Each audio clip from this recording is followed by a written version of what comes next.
भीष्म पितामह जिस समय सेनापति बने तो रोज 10,000 महारथी मारते थे, लेकिन एक भी पांडव को खरोच नहीं आती थी, तो दुर्योधन जल जाता। भीष्म जैसे सेनापति एक भी पांडव नहीं मारा गया, तो उनके शिविर में जाकर के रोज इस बात के लिए झगड़ा करता।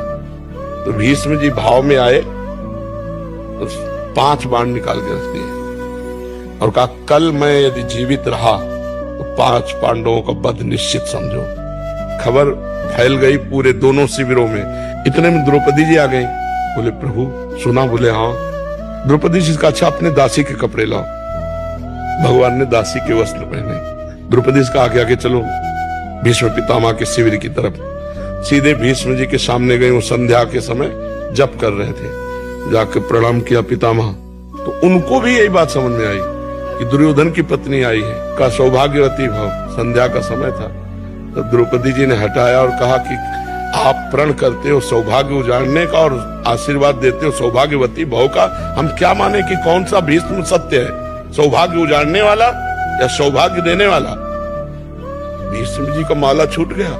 उनका वो कहा जो तुम्हें यहाँ लाया है, क्योंकि इतनी चतुराई से तेरे को यहाँ तक इस समय पहुंचाना केवल उसी का कार्य है। भीष्म जी ने जब देखा तो कहा, बेटी तेरे सौभाग्य को कौन उजाड़ सकता है?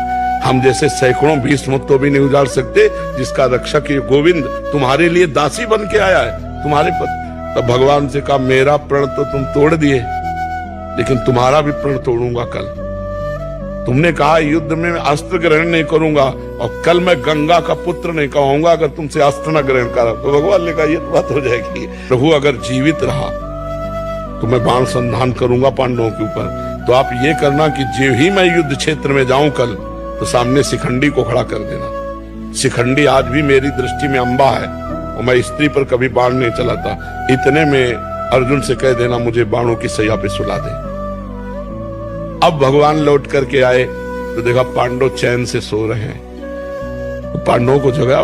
भीष्म ने प्रतिज्ञा की है 5 पांडवों को मारने की। बोले हाँ पता है। बोले तुम चैन से सो क्यों रहे हो? बोले जिसके तुम रक्षक हो तो चैन से हम सोए। आप खुद व्यवस्था करो। अगर भगवान का भरोसा है तो चैन से सोओगे, वो व्यवस्था खुद कर देंगे।